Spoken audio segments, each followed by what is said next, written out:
This is GS Paper 1 of UPSC Civil Services Mains 2025. GS Paper 1 name is Indian Heritage and Culture, History and Geography of the World and Society. Uh, Time allowed for this question paper is 3 hours and maximum marks are 250. What are specific instructions in this question paper? There are 20 questions printed on this question paper. All questions are compulsory and answer must be written in the medium authorized in the admission certificate. And question number 1 to 10 should be in 150 words and question number 11 to 20 should be in 250 words. Now let's discuss all the questions. Question number 1. Discuss the salient features of a Harappan architecture. Harappa कालीन वास्तुकला के विशेष पहलुओं की चर्चा कीजिए. Word limit is 150. Question number 2. Examine the main aspect of Akbar's religious syncretism. Akbar के धार्मिक समन्वयता के प्रमुख पहलुओं का परीक्षण कीजिए. Question number 3. The sculptors filled the Chandela art form with resilient vigor and breath of life. Elucidate. मूर्तिकारों ने चंदेल कला रूपों को जीवन की व्यापकता और लचकदार ओर से भर दिया. स्पष्ट कीजिए. Question number 4. How are climate change and the sea level rise affecting the very existence of many island nations? Discuss with examples. जलवायु परिवर्तन और समुद्र स्तर में वृद्धि कई देशों के अस्तित्व को कैसे प्रभावित कर रही है? उदाहरणों के साथ चर्चा कीजिए. Question number 5. What are known from primary activities? How are these activities related to sociographic features in India? Discuss with suitable examples. गैर कृषि प्राथमिक गतिविधियां क्या हैं? ये गतिविधियां भारत में भौगोलिक विशेषताओं से किस प्रकार संबंधित है? उपयुक्त उदाहरणों के साथ चर्चा कीजिए. Question number 6. Explain briefly the ecological and economic benefit of solar energy generation in India with suitable examples. उपयुक्त उदाहरणों के साथ भारत में सौर ऊर्जा उत्पादन के पारिस्थितिक और आर्थिक लाभों की संक्षेप में व्याख्या कीजिए. Question number 7. What are tsunamis? How and where are they formed? What are their consequences? Explain with examples. Tsunami क्या है, वे कैसे और कहाँ बनती हैं, उनके परिणाम क्या है, उदाहरणों सहित समझाइए. Question number 8. How does smart city in India address the issue of urban poverty and distributive justice? Bharat में स्मार्ट शहर शहरी गरीबी और वितरणात्मक न्याय के मुद्दों को कैसे संबोधित करता है. Question number 9. The ethos of civil service in India stand for the combination of professionalism with nationalistic consciousness. Elucidate. Bharat में सिविल सेवा का लोकाचार, व्यावसायिकता और राष्ट्रवादी चेतना के संयोजन का प्रतीक है. स्पष्ट कीजिए.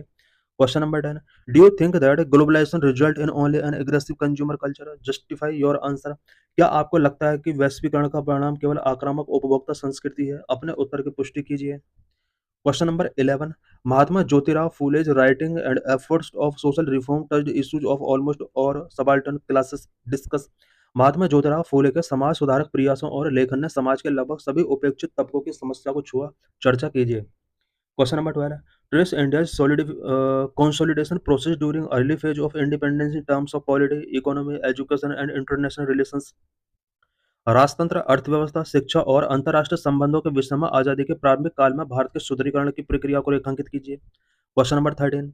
The French revolution has enduring relevance to the contemporary world. Explain. समकालीन विश्व के लिए फ्रांसीसी क्रांति की निरंतरता प्रासंगिकता है. स्पष्ट कीजिए. Question number 14. Give a geographical explanation of the distribution of offshore oil reserve of the world. How are they different from the onshore occurrences of oil reserve? विश्व के अपतटीय तेल भंडारों के वितरण का भौगोलिक स्पष्टीकरण दीजिए. वे तटवर्ती तेल भंडारों से किस प्रकार भिन्न हैं. Question number 15.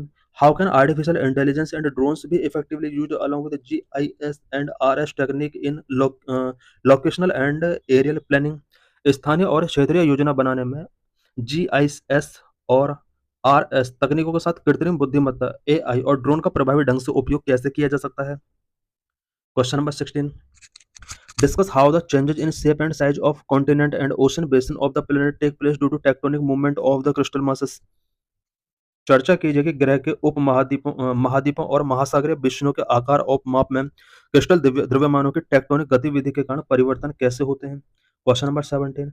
Discuss the distribution and density of population in Ganga river basin with special reference to land, soil and water resources. भूमि, मिट्टी और जल संसाधनों के विशेष संदर्भ के साथ गंगा नदी बेसिन में जनसंख्या वितरण और घनत्व पर चर्चा कीजिए. Question number 18. How do you account for the growing fast food industries given that there are increased health concern in modern society? Illustrate your answer with an Indian experience. आधुनिक समाज में स्वास्थ्य संबंधी चिंताएं बढ़ने के बावजूद फास्ट फूड उद्योग बढ़ रहे हैं। आप इसको कैसे देखते हैं? भारतीय अनुभव से अपने उत्तर को उदाहरण देकर स्पष्ट कीजिए। क्वेश्चन नंबर 19, पर्यावरण संरक्षण पर जोर देते हुए सतत विकास हासिल करना भारत जैसे देश में गरीब लोगों की जरूरतों के साथ टकराव में आ सकता है। टिप्पणी कीजिए। Achieving sustainable growth with emphasis on environmental protection could come into conflict with poor people's need in a country like India. Comment. Question number 20. Does tribal development in India center around to access those of displacement and of rehabilitation? Give your opinion. क्या भारत में जनजातीय विकास दो ध्रुवों विस्थापन और पुनर्वास के इर्द गिर्द केंद्रित है? अपने विचार व्यक्त कीजिए। So thanks for watching this video.